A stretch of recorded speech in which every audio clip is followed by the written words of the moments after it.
तस्मै रामानुजार्याय नमः परमयोगिने यः श्रुतिस्मृतिसूत्राणामन्तर्ज्वरमशीषवत् श्रीशैलेशदयापात्रं धीभक्त्यादिगुणार्णवं यतीन्द्रप्रवणं वन्दे रम्यजामातरं मुनिं यो नित्यमच्युतपदाम्बुजयुग्मरुक्मव्यामोहतः तरितराणि तृणाय मेने अस्मद्गुरोः भगवतोऽस्य दयैकसिन्धोः रामानुजस्य चरणौ शरणं प्रपद्ये। अस्मद्गुरुभ्यो नमः, अस्मत्परमगुरुभ्यो नमः, अस्मत्सर्वगुरुभ्यो नमः। श्रीमते रामानुजाय नमः। अस्मद्गुरुपरम्परायै नमो नमः। यतीश्वरं प्रणम्याहं वेदान्तार्यं महागुरुं करोमि बालबोधार्थं यतीन्द्रमददीपिकां श्रीवेङ्कटेशं करिशैलनाथं श्रीदेवराजं घटिकाद्रिसिंहं कृष्णेन साकं यतिराजमीडे स्वप्ने च दृष्टान् मम देशिकेन्द्रान्। यतीन्द्रमददीपिकायां प्रथमोऽवतारः, तत्र षष्ठः वर्गः प्रत्यक्ष प्रमालक्षणम्।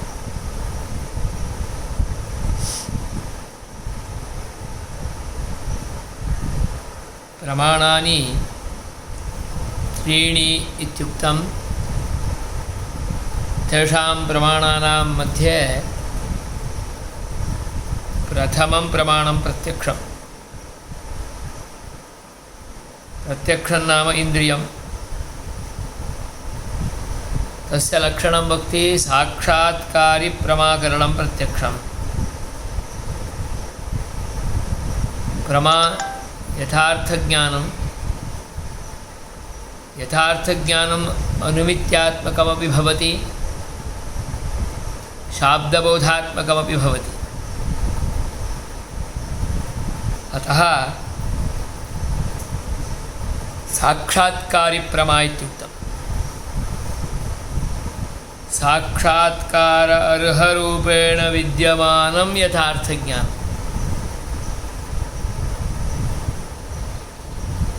साक्षात्कार विषयः यथा भवेत् तथा विद्यमानं यथार्थज्ञानम् इत्यर्थः।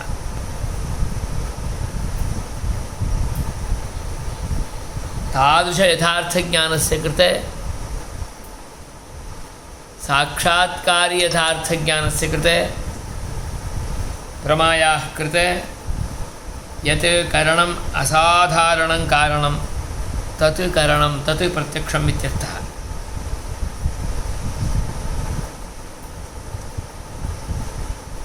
तत्र पूर्वोक्तरीत्या एव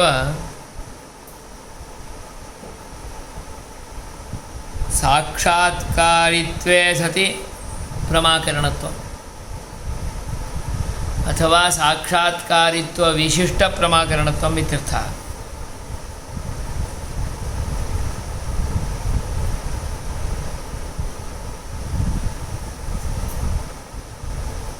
केवलं प्रमाकरणत्वं, यथार्थज्ञानकरणत्वम् अनुमाने व्याप्तिज्ञानेपि वर्तते। शाब्दबोधात्मक यथार्थज्ञानस्य कृते करणत्वं शब्देपि भवति। अतः शब्दे अनुमाने च अतिव्याप्तिव्यावृत्त्यर्थं साक्षात्कारी इत्युक्तम्। अनुमाने शब्दे च यथार्थज्ञानकरणत्वं वर्तते, नाम प्रमाकरणत्वं वर्तते, तथापि साक्षात्कारित्वं नास्ति। अतः अनुमाने शब्दे वा अतिव्याप्तिः न भवति इत्यर्थः।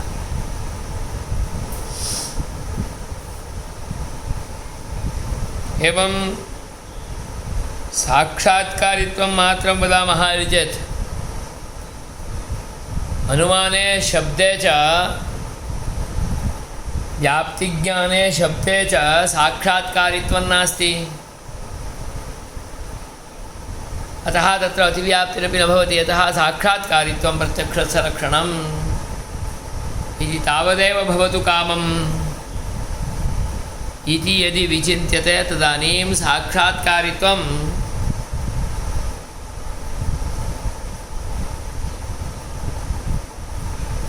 दुष्टेन्द्रियजन्यप्रत्यक्षे अपि वर्तते। इन्द्रियं कलुषितं, कलुषित इन्द्रियेण ज्ञानमपि कलुषितमेव जायते खलु, अप्रमात्मकमेव जायते।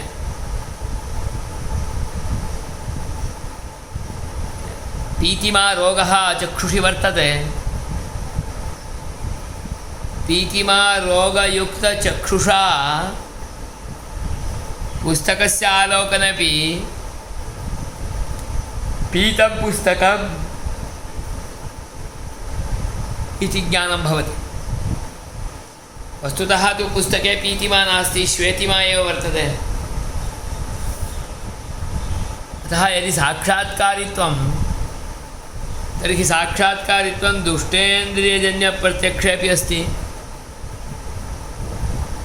अतः साक्षात्कारित्वमात्रोक्तौ भ्रवात्मकज्ञाने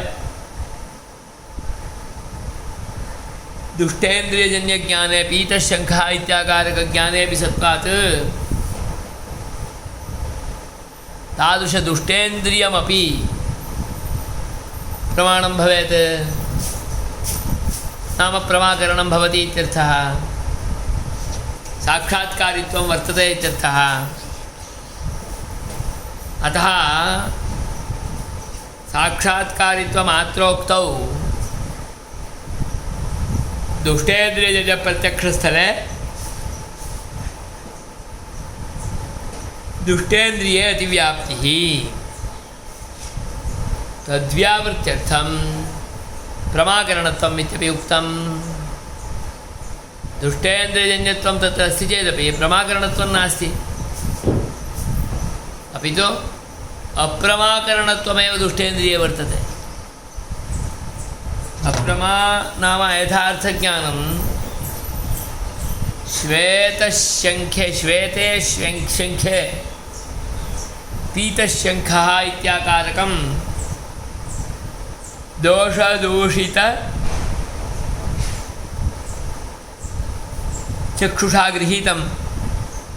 अतः दोषदूषितं चक्षुः इन्द्रियमपि प्रमा साक्षात्कारित्वस्य सत्त्वात् प्रमाकरणं भवेत्, यथार्थज्ञानं भवेत्, यथार्थज्ञानकरणं भवेत्। अतः तद्वारणाय तत्र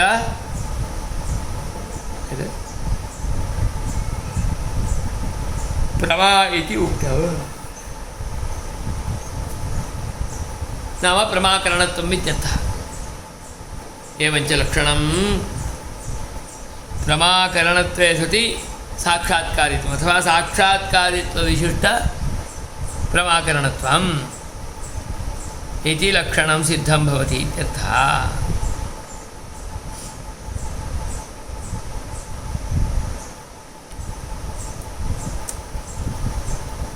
इदानीम् अग्रे प्रत्यक्षस्य प्रकारं दर्शयति।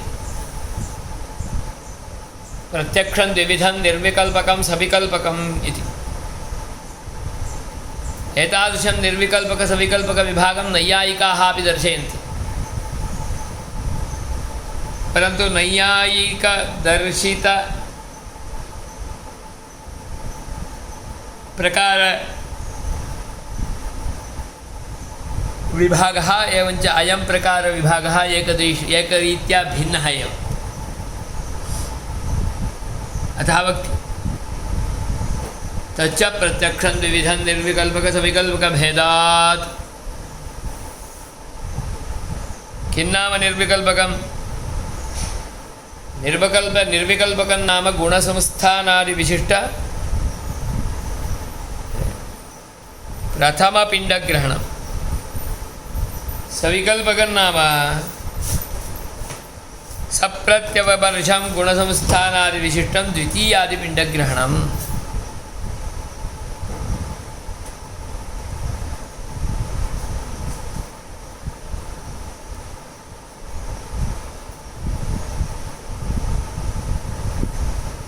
ते निष्प्रकारकं ज्ञानम् इति वदन्ति, प्रकारशून्यं ज्ञानम् इति। प्रकाररहितं ज्ञानं यथा इतः दूरतः आलोक्यमाने सुदूरे विद्यमानम् एकं वस्तुतत्त्वं तद्विषये इतः पश्यतु सुदूरे किञ्चिदस्ति इति वदति। आदौ किञ्चिदस्ति इव इति उक्त्वा तत् किञ्चिद् वर्तते इति वदति। तदानीं तत्र कोऽपि प्रकारः न आलोक्यते।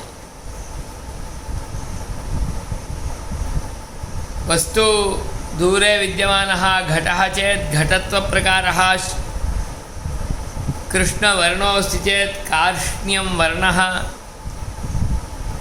एकः अस्ति चेत् एकत्वं संख्या इति तत् किमपि अवलोकनार्हं न भवति।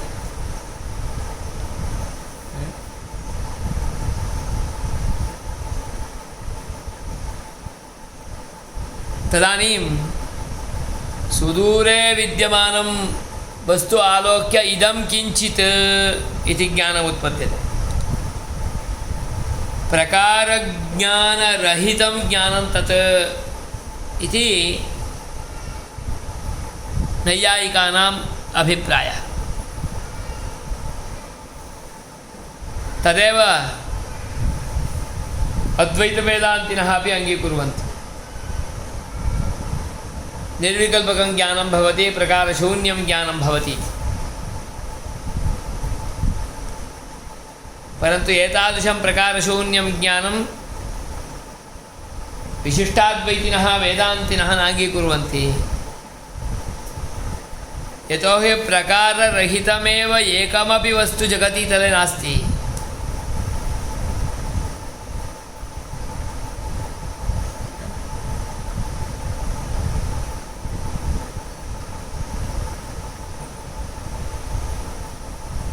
अतः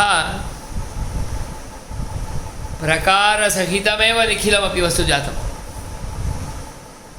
तत् प्रथमवारम् आलोक्यमानं भवति चेदपि तत्र यत्किञ्चिदपि किञ्चित् विशेषणं गृहीतमेव भवति, अन्यथा तद्वस्तुनः ग्रहणार्हप्रत्यक्षता एव न भवेत्।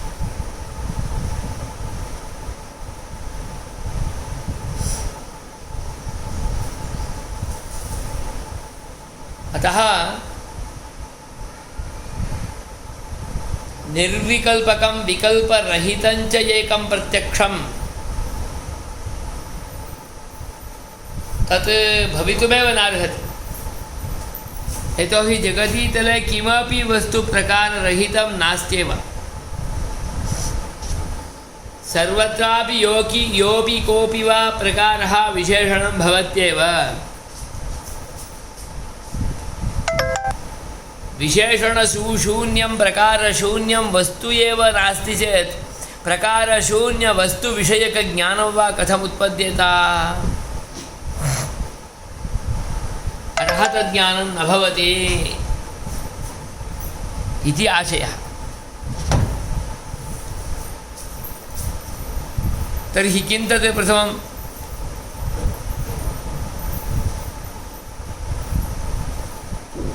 तद्वक्ति गुणसंस्थानादि विशिष्ट प्रथमपिण्डग्रहणम्। यस्मिन् गुणः विशेषणं संस्थानं जातिः किमपि बोधो न भवति।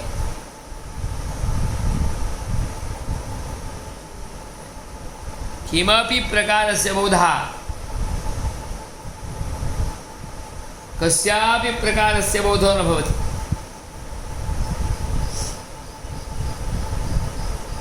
परन्तु वस्तु गुणसंस्थानादि विशिष्टमेव भवति खलु। घटः इति चेत् तत्र किमपि रूपं स्यात्, घटः इति चेत् एकत्वं स्यात्।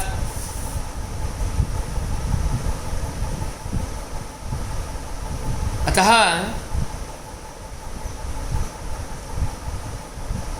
गुणः जातिः योऽपि कोऽपि वा धर्मः तद्रहितं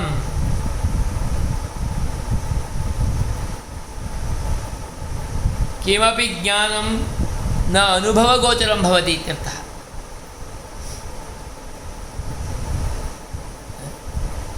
अतः भक्ति तर्हि निर्विकल्पकम् इति व्यवहारः अस्ति खलु इति चेत् प्रथमपिण्डग्रहणं निर्विकल्पकम् इत्युच्यते। नाम ग्रहणस्य तत्र सत्त्वात्।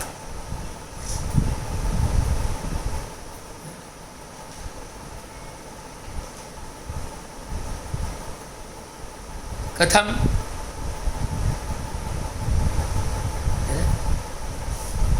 गुणसंस्थानादि विशिष्टमेव तत्, परन्तु प्रथमपिण्डग्रहणे स्पष्टता नास्ति। किं तत्र पुरतः विद्यमाने वस्तुनि कः प्रकारः इति चेत् न किमपि इदं किञ्चित् इति ज्ञानम्।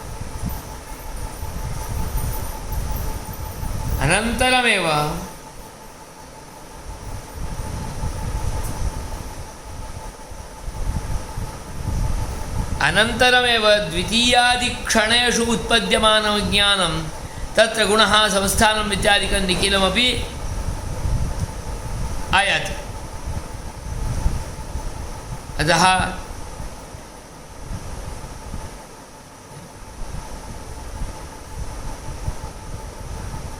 प्रथमपिण्डग्रहणं निर्विकल्पकं, द्वितीयादिपिण्डग्रहणं सविकल्पकम् इत्यर्थः। उभयत्रापि विशेषणविशेषिकत्वं वर्तते। यतोहि विशेषणरहितं वस्तु एव जगतीतले नास्ति।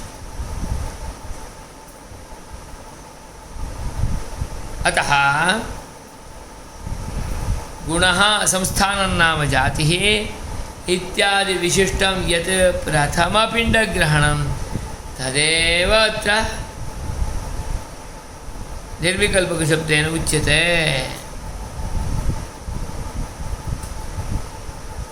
एवं द्वितीयादिपिण्डग्रहणं सविकल्पकम्। यद्यपि सविकल्पके विकल्पः अस्ति,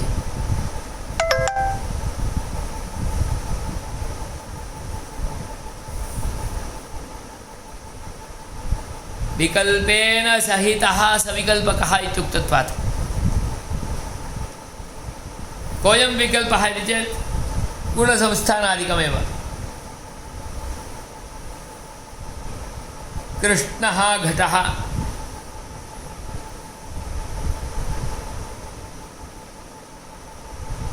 तत्र कृष्णत्वविशिष्टस्य घटस्य कम्बुग्रीवादिवद्व्यक्तेः ग्रहणम्।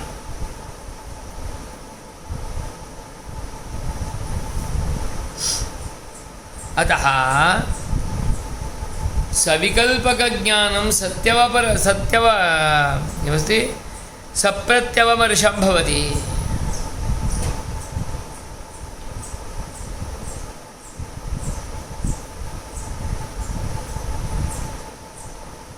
सप्रत्यवमर्शम् इति चेत् इदमिदम् इत्येवं रूपेण विनिश्चित्य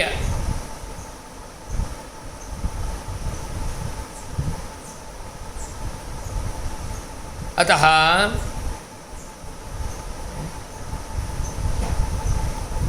गुणसंस्थानादिविशिष्टं द्वितीयादिपिण्डग्रहणम्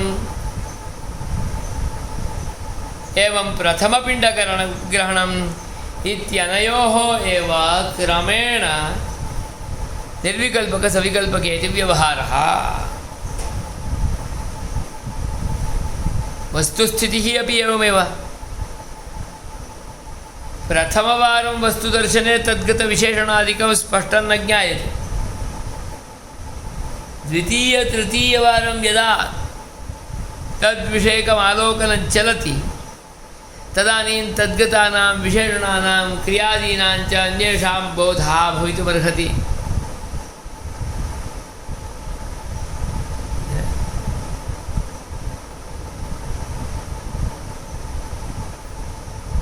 अतः निर्विकल्पकं सविकल्पकम् उभयमपि भेदविशिष्टमेव गृह्णाति, सविशेषणकमेव गृह्णाति।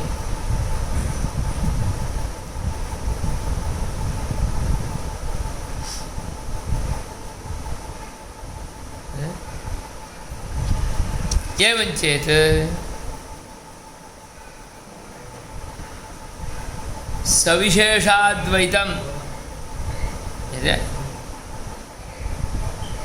इत्यस्यैव ग्रहणात् अविशिष्टग्राही न सिद्ध्यति इत्यर्थः।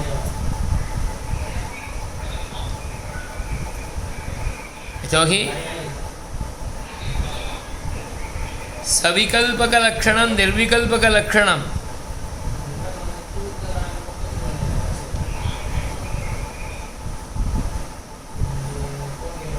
उभयत्रापि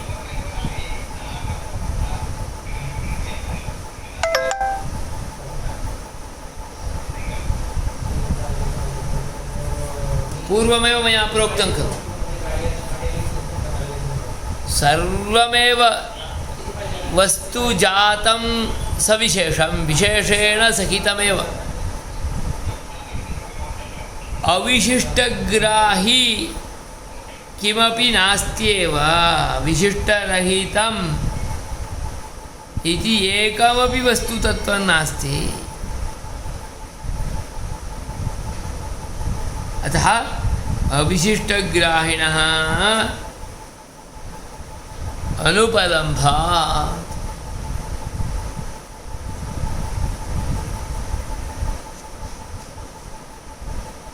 अतः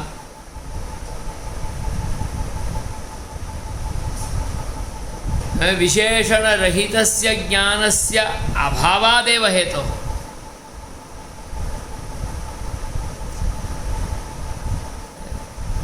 अतः वक्ति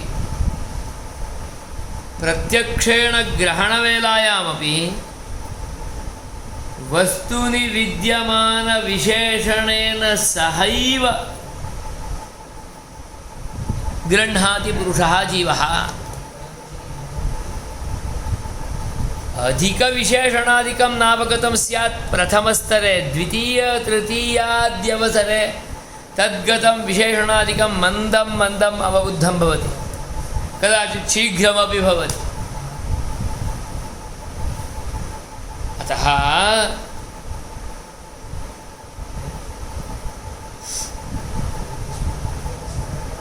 विशेषणरहितं किमपि नास्ति इत्येवं रूपेण अङ्गीकारादेव हेतोः इदं किञ्चित् इति ज्ञानं भवति चेदपि तत्रापि किञ्चित्त्वं विशेषणम्।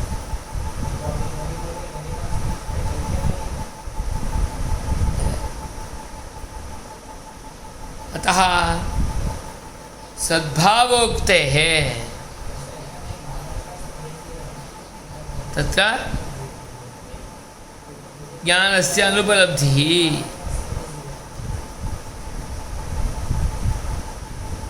उभयमपि एतद् विशिष्टविषयमेव विषयिणो हि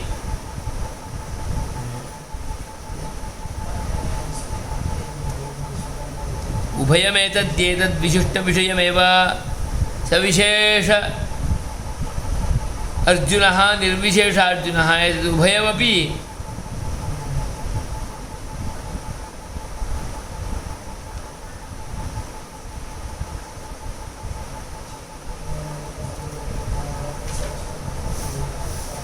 घटः चेत् घटत्वं, पटः चेत् पटत्वं, पुस्तकं चेत् पुस्तकत्वं, तत्र रूपादिकमपि वर्तते एव। इदं किञ्चित् इति ज्ञानं भवति चेदपि किञ्चित्त्वविशिष्टं तत् केचन इति शब्दः। अतः अन्येन केनापि सम्बन्धेन भवति चेदपि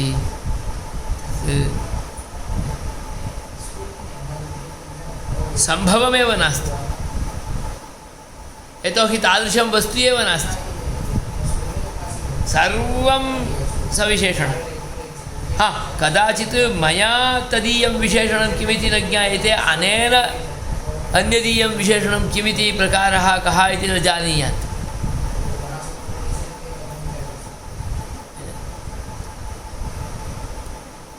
परन्तु प्रकारः तत्र वर्तते एव, अतः सविशेषविषयम्।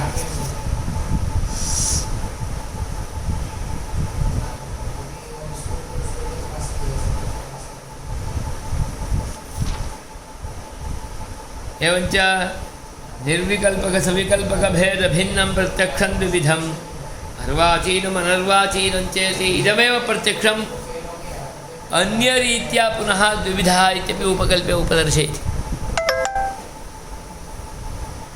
अर्वाचीनम् अनर्वाचीनं प्रत्यक्षम्, अर्वाचीनम् एवञ्च अर्वाचीनमिति अनर्वाचीनमिति।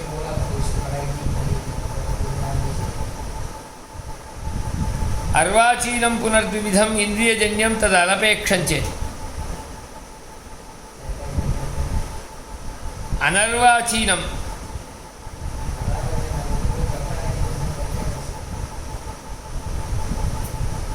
अर्वाचीनम् इत्येतत् प्राचीनं प्राक्तनं सनातनम्।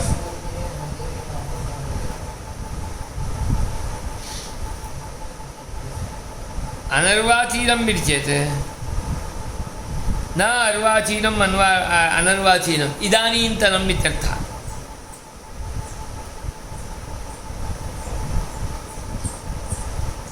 अतः अर्वाचीनं यत् प्रत्यक्षं वर्तते तत्तत्यं द्वैविध्यं दर्शयति।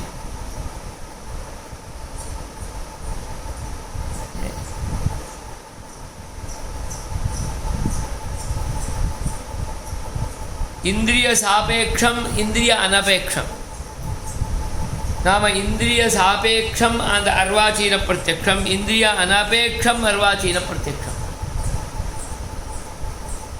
इन्द्रियमनुसृत्य तदनुगुणत्वेन रूपेण अर्वाचीनस्य वस्तुनः बोधो भवति। कदाचित् अनेन न भवति, योजनीयम् आपतति, अतः तत्सर्वम् अनर्वाचीनम्। एकम् अर्वाचीनप्रत्यक्षं यदस्ति सविकल्पकप्रत्यक्षं निर्विकल्पकप्रत्यक्षं तत् पुनः विषये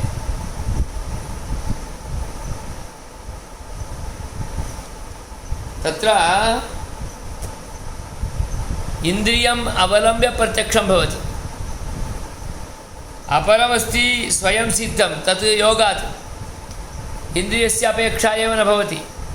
पूर्णरूपेण चक्षुः उन्मीलनं कृत्वा उपविशति चेदपि तदीयमन्त्रानुसन्धानपुरस्सरं देवताविशेषस्य अनुग्रहपरेण तादृशं प्रकाशमपि प्रकाशविशिष्टं तं सूर्यमपि अवलोकयितुं ज्ञातुं समर्थो भवति इत्यर्थः।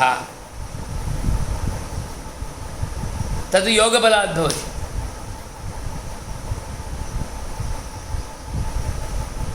तत्र स्वयं सिद्धं दिव्यम् इत्युक्तं खलु। स्वयं सिद्धं तु योगजन्यं, दिव्यं भगवत्प्रसादजन्यं, भगवतः अनुग्रहविशेषेण भवति। यथा अर्जुनस्य कृते श्रीकृष्णः अवदत् दिव्यं ददामि ते चक्षुः इति।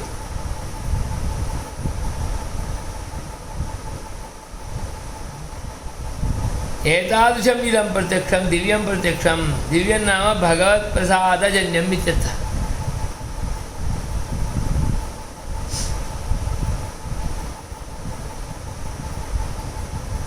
तत्र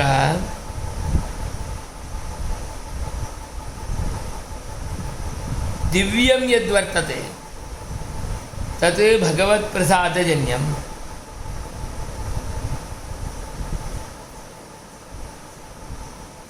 स्वयं सिद्धं तु योगबलेन भवति, तदीय तपः प्रभावेन इत्यर्थः।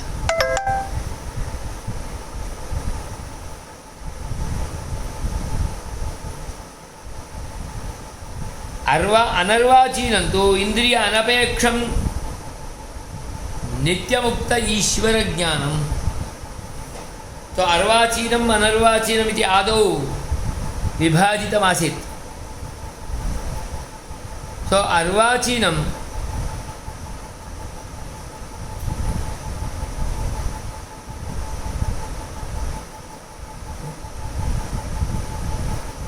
सनातनम् इत्यर्थः। तद्भिन्नम् अनर्वाचीनं। तत् अनर्वाचीनं तु इन्द्रिय अनपेक्षं नित्यमुक्त ईश्वरज्ञानम्। अनर्वाचीनप्रत्यक्षं तत्र नित्यमुक्तानां ज्ञानम् ईश्वरजन्यज्ञानं, तत्र कुत्रापि विषयस्य अपेक्षा न भवति। तदेव अपरमनर्वाचीनं।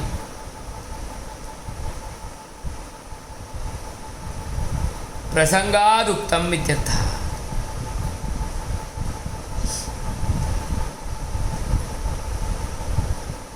तत्र अर्वाचीनप्रत्यक्षम् अनर्वाचीनप्रत्यक्षम्। अर्वाचीनप्रत्यक्षम् इन्द्रियसापेक्षं तदनपेक्षं च। इन्द्रियसापेक्षं योगिनां कृते,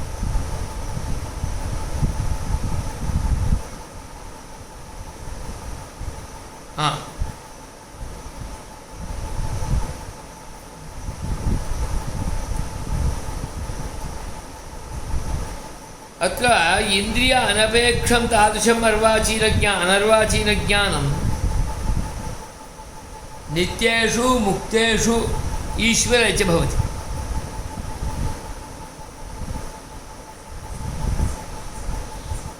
अतः तत् नित्यमुक्तानां ज्ञानम् एवञ्च ईश्वरज्ञानम्। अर्वाचीनम् अनर्वाचीनम् इत्युक्तं खलु। अर्वाचीनभिन्नम् अनर्वाचीनं सकलम्।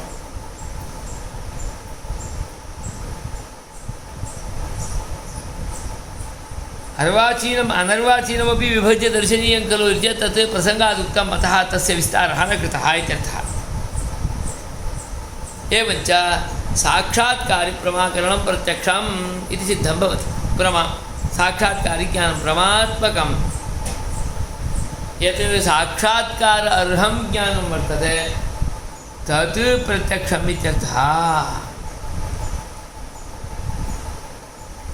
एवञ्च साक्षात्कारिप्रमाकरणं प्रत्यक्षम्।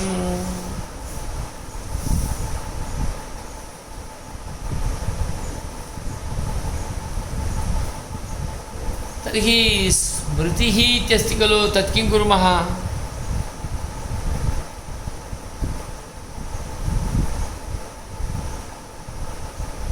नैयायिकाः स्मृतिः अनुभवः इत्येवं रूपेण प्रत्यक्षात्मकज्ञानस्य विभागं दर्शयन्ति। प्रत्यक्षात्मक अनुभवस्य कृते अनुभवः चतुर्विधो भवति इति प्रत्यक्षम् अनुमानं शब्दः उपमितिः इति विभज्य दर्शितम्।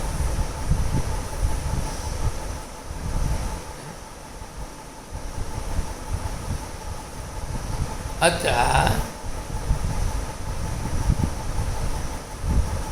स्मृत्यात्मकमपि एकं ज्ञानं भवति खलु। नैयायिकैरुक्तरीत्या अनुभवजन्या स्मृतिः सा कीदृशी, किं प्रमाणभूतं तत्? तत् प्रत्यक्षं वा, तत्र कथं व्यवहारः इत्येवं रूपेण सन्दिह्यमाने वक्ति। यथावस्थितवस्तु यथावस्थितव्यवहारानुगुणं ज्ञानं प्रमा इत्युक्तं। तादृश यथावस्थितव्यवहारानुगुणज्ञानत्वं स्मृतावपि अस्ति। यथा आसीत् तथैव खलु व्यवहारः, तदेव यथावस्थितव्यवहारः। यथावस्थितव्यवहारानुगुणत्वं तत्र अस्ति।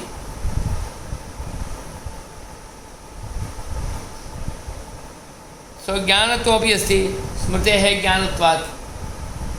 अतः प्रत्यक्षलक्षणस्य स्मृतौ अतिव्याप्तिः।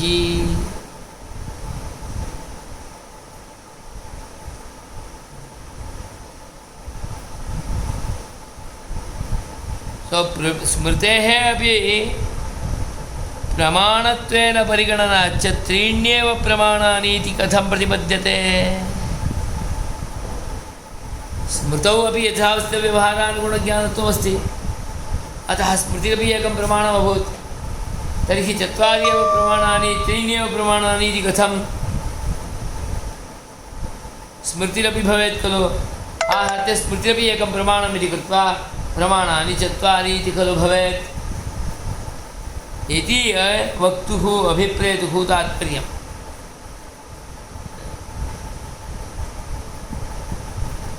उच्यते स्मृतिः प्रमाणं तत्र सन्देहो नास्ति, परन्तु स्मृतिः प्रत्यक्षात् जायते, तद् भवन्तः अपि अङ्गीकुर्वन्ति। नाम अनुभवात् जायते। पूर्वम् अनुभवः एव नास्ति चेत् अग्रे स्मृतिरेव न भवति। अतः अनुभवः तत्कृते प्रधानं कारणं भवति।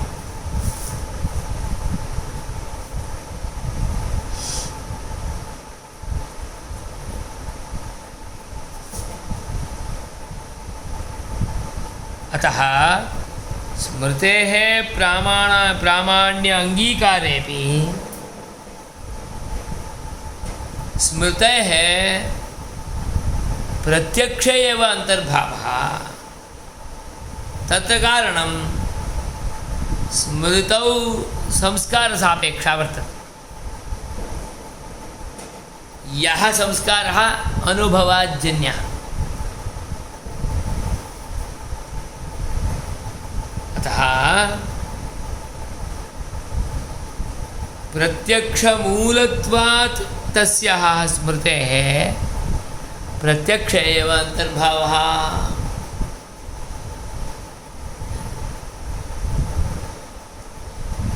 अतः स्पष्टयति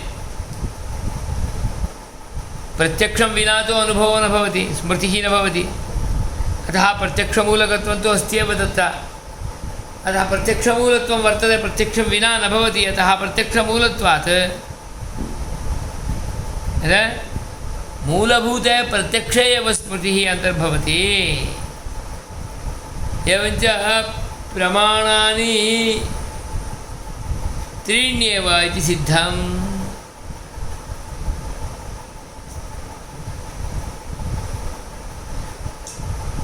ननु तत्र चतुर्थः स्मृत्याख्यः प्रमाणविशेषः अङ्गीकार्यः इत्यापतति इति मूलकारस्य आशयः। अतः प्रत्यक्षमूलत्वान् मूलभूते प्रत्यक्षे अन्तर्भावः इति न पृथक् कारणत्वकल्पनम्। अतः कारणमपि अतः प्रमाणानि त्रीण्येव इति सम्भवति। एवञ्च अन्यान्यैः दार्शनिकैः उक्तरीत्या विद्यमानम् अन्यत् प्रमाणादिकमपि एतेनैव क्रमेण निरसनीयम् इत्यर्थः। अतः